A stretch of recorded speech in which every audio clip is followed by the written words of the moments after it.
Iran ने हाल ही में चीन से कुछ ऐसा मंगाने का आदेश जारी किया जिसके बाद ऐसा लग रहा है कि इसराइल से तनातनी और बढ़ सकती है। दरअसल ईरान ने चीन से हजारों टन अमोनियम परक्लोरेट मंगवाने का आदेश दिया है, जो ठोस ईंधन से चलने वाली बैलिस्टिक मिसाइलों के निर्माण में इस्तेमाल होने वाला एक अहम केमिकल है। यह कदम उस वक्त सामने आया जब ईरान की अमेरिका के साथ परमाणु समझौते को लेकर बातचीत जारी है और इसराइल के साथ उसके संबंध पहले से ही बेहद तनावपूर्ण हैं। अमेरिकी खुफिया एजेंसियों का मानना है कि ईरान यह मिसाइलें न केवल अपने राष्ट्रीय सुरक्षा ढांचे को मजबूत करने के लिए बना रहा है, बल्कि इनका इस्तेमाल लेबनान, यमन और इराक में अपने समर्थित गुटों को हथियार देने के लिए भी किया जा सकता है। इसराइल पहले ही ईरान के मिसाइल निर्माण केंद्रों पर साइबर हमले और हवाई हमलों के जरिए निशाना बना चुका है। साल 2024 में ईरान की मिसाइल उत्पादन प्रणाली के एक महत्वपूर्ण हिस्से जैसे कि प्लैनेटरी मिक्सर को नष्ट भी कर दिया गया था। इजरायली रक्षा सूत्रों की माने तो ईरान द्वारा इस नुकसान की भरपाई के लिए अब नए सिरे से निर्माण शुरू किया जा रहा है। हालिया विस्फोट और सुरक्षा चिंताएं। कुछ समय पहले ईरान के एक पोर्ट पर एक भीषण विस्फोट हुआ था जिसमें दर्जनों लोगों की मौत और सैकड़ों लोग घायल हो गए थे। कुछ जानकार यह अंदाजा लगा रहे हैं कि यह विस्फोट संभवतः गलत तरीके से रखे गए रॉकेट ईंधन के कारण हुआ था। हालांकि ईरान बार बार इससे उलट जवाब दे रहा था। इससे यह स्पष्ट होता है कि इन सामग्रियों के भंडारण और उपयोग में जोखिम भी अत्यधिक है। अमेरिका और इसराइल से तनातनी के बीच ईरान का यह कदम दर्शाता है कि वह क्षेत्रीय शक्ति संतुलन को फिर से अपने पक्ष में मोड़ना चाहता है, क्योंकि ईरान अपने सबसे बड़े खतरे के रूप में अमेरिका और इसराइल को देखता है। अमेरिका के साथ परमाणु वार्ता के दौरान इस तरह की सैन्य गतिविधि न केवल वार्ता की संभावनाओं को कमजोर कर सकती है, बल्कि मध्य पूर्व में युद्ध की आशंका को भी बढ़ाती है। ऐसे में देखना होगा कि आगे क्या आने वाले समय में यह मामला और आगे बढ़ता है या फिर भविष्य के लिए कोई खतरा बनने वाला है। क्या यह सिर्फ रक्षा है या आक्रामक रणनीति? यह सवाल अब अमेरिका, इसराइल और अन्य क्षेत्रीय शक्तियों के सामने भी खड़ा हो रहा है। ईरान का कहना है कि यह उसकी रक्षात्मक नीति का हिस्सा है, लेकिन हालात इसे एक हमलावर तैयारी के रूप में भी दर्शा रहे हैं। आखिर क्या है अमोनियम परक्लोरेट और इसका महत्व? अमोनियम परक्लोरेट एक प्रबल ऑक्सीडाइजर है जिसे सॉलिड फ्यूल रॉकेट में मोटर्स में प्रयोग किया जाता है। यह मिसाइलों को तेजी से दागने में सक्षम बनाता है, जिससे युद्ध की स्थिति में प्रतिक्रियात्मक क्षमता बढ़ जाती है। रिपोर्ट्स की माने तो चीन से जो सामग्री ईरान मंगवा रहा है वह करीब 800 बैलिस्टिक मिसाइलों के लिए पर्याप्त हो सकती है। इससे पहले ईरान ने चीन से सोडियम परक्लोरेट की खेप मंगवाई थी, जिससे तकरीबन 260 मिसाइलें बन सकती थी। अब इधर अमेरिका और इसराइल पूरी तरीके से इस खबर पर नजर बना चुके हैं। देखना होगा कि आने वाले समय में इसे लेकर क्या कुछ होता है।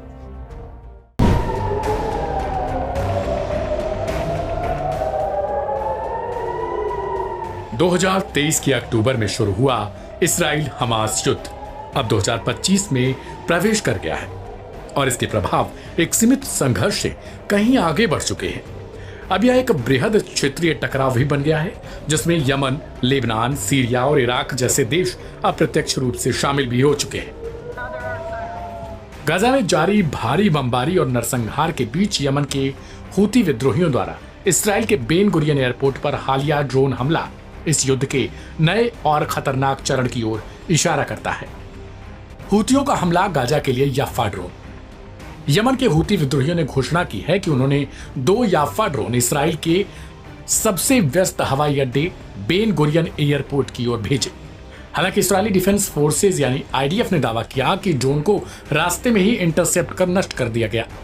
इससे पहले 3 जून 2025 को यमन के ईरान समर्थित हूती विद्रोहियों ने दावा किया कि उन्होंने इसराइल के बेन गुरियन अंतर्राष्ट्रीय हवाई अड्डे पर एक हाइपरसोनिक बैलिस्टिक मिसाइल जिसका नाम पैलेस्टाइन 2 है उसे दागा था।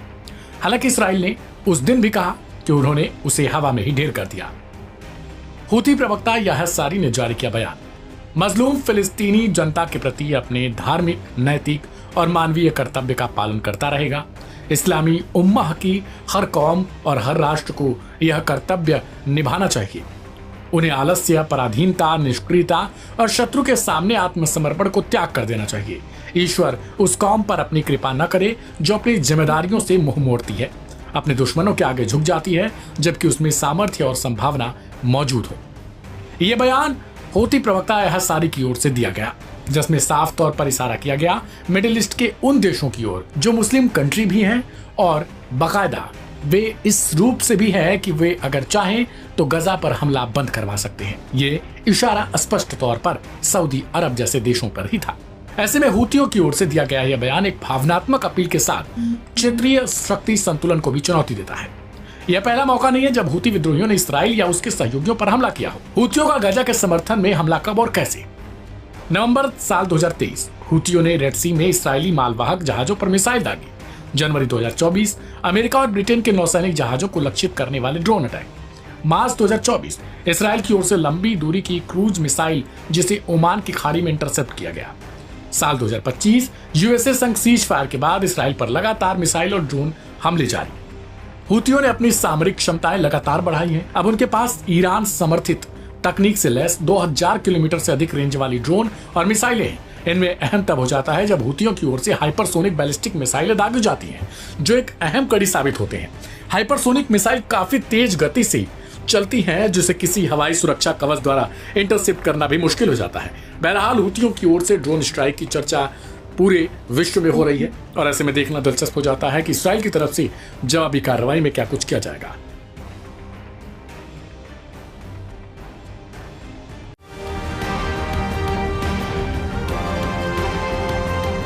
अमेरिका और ईरान के बीच परमाणु डील को लेकर जिस तरह का तनाव दिख रहा है, उससे ऐसा लग रहा है कि ये विवाद इन दोनों के बीच जल्द सुलझने वाला नहीं है।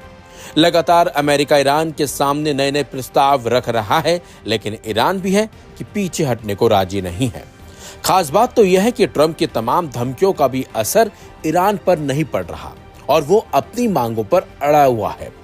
ऐसे में अब ट्रंप परेशान है कि करे तो करे क्या, क्योंकि अमेरिका को आशंका है कि ईरान परमाणु हथियार बना रहा है, जबकि ईरान हर बार इस बात को सिरे से खारिज कर देता है। ईरान के परमाणु हथियार बनाने की आशंकाओं से टेंशन में आए अमेरिकी राष्ट्रपति डोनाल्ड ट्रंप ने रूसी राष्ट्रपति पुतिन को फोन लगाया है। बताया जाता है कि गुरुवार को दोनों नेताओं के बीच करीब 1 घंटे 15 मिनट से ज्यादा फोन पर बातचीत हुई। ट्रंप ने पुतिन से इस दौरान कहा कि अमेरिका किसी भी हालत में ईरान को परमाणु हथियार बनाने की इजाजत नहीं देगा। ईरान जानबूझकर परमाणु मसले पर बातचीत में देरी कर रहा है और दुनिया को गुमराह कर रहा है। मैं आपसे आग्रह करता हूं कि आप इस मामले में ईरान पर दबाव बनाएं और उसे स्पष्ट समय सीमा के अंदर समाधान के लिए राजी करें। जिसके बाद पुतिन ने भी ट्रंप को भरोसा दिलाया है कि रूस ईरान से रचनात्मक बातचीत करेगा और पश्चिम एशिया में तनाव नहीं बढ़ने देगा।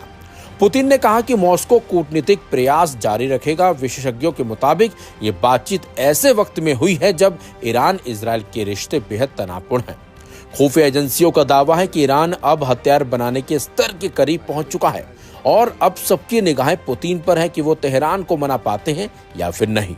आने वाले दिनों में इस बातचीत का असर ईरान के रुख और पश्चिम एशिया की स्थिति पर साफ दिखेगा। अब सवाल उठता है कि आखिरकार ट्रंप को पुतिन की जरूरत क्यों पड़ी। दरअसल अमेरिका, इजराइल और अन्य पश्चिमी देश लंबे समय से ईरान के परमाणु इरादों को लेकर चिंतित हैं, लेकिन ईरान और अमेरिका के बीच सीधे संवाद के दरवाजे लगभग बंद हो चुके हैं। ऐसे में रूस एकमात्र ऐसा देश बचता है जिसके तेहरान से संबंध अभी भी मजबूत हैं। ट्रंप ने इसी कड़ी में पुतिन से कहा कि वो ईरान को बातचीत की मेज पर लाने में मदद करें और इस मुद्दे पर सख्ती से मध्यस्थता करें। हालांकि रूसी राष्ट्रपति ने ट्रंप को भरोसा दिलाया है कि मॉस्को कूटनीति के रास्ते पर रहेगा और वो ईरान के साथ रचनात्मक बातचीत करेगा। पुतिन ने यह भी कहा कि वो पश्चिम एशिया में तनाव को बढ़ने नहीं देना चाहते और सभी पक्षों से संयम बरतने की अपील करेंगे। हालांकि पुतिन का रवैया संतुलित था, लेकिन रूस के ईरान से रणनीतिक नजदीकियों को देखते हुए ये कहना मुश्किल है कि तेहरान पर उनका कितना असर पड़ेगा। ईरान इजराइल टकराव लगातार तेज हो रहा है। हाल ही के महीनों में ईरान ने यूरेनियम संवर्धन की रफ्तार भी बढ़ाई है, जिससे उसके न्यूक्लियर हथियार बनाने की क्षमता करीब आती जा रही है। अमेरिकी खुफिया एजेंसियां मानती हैं कि ईरान ब्रेकआउट कैपेसिटी यानी हथियार बनाने के लिए जरूरी तकनीकी सीमा तक पहुंच चुका है। खास बात तो यह है कि एक तरफ से अमेरिकी राष्ट्रपति ट्रंप का रुख बेहद सख्त है, वो ईरान को किसी भी कीमत पर रोकना चाहते हैं। वहीं पुतिन अभी भी बातचीत और शांतिपूर्ण समाधान की भाषा बोल रहे हैं। लेकिन हकीकत यह है कि अगर ईरान आगे झुकता नहीं है किसी के, तो इजराइल सैन्य कार्रवाई की ओर बढ़ सकता है, जिससे पूरा पश्चिम एशिया युद्ध की चपेट में आ सकता है। ऐसे में विशेषज्ञ भी मानते हैं कि रूस की भूमिका अहम हो सकती है, लेकिन ये इस बात पर निर्भर करेगा कि पुतिन तेहरान पर प्रभाव कितना डाल पाते हैं। रूस, चीन और ईरान का बढ़ता सहयोग भी अमेरिका के लिए एक नई चुनौती है। अब यह भरोसा कितना असरदार साबित होता है, इसका फैसला आने वाले हफ्तों में तेहरान की चालें और वॉशिंगटन की प्रतिक्रिया तय करेंगी। अगर सब कुछ ठीक नहीं हुआ तो दुनिया एक और परमाणु टकराव की कगार पर पहुंच सकती है। ऐसे में अब देखना होगा कि पुतिन ईरान को समझा पाते हैं या फिर नहीं, और अगर पुतिन ईरान को नहीं समझा पाते हैं तो टकराव ज्यादा दूर तक चला जाएगा और मामला परमाणु तक पहुंच जाएगा।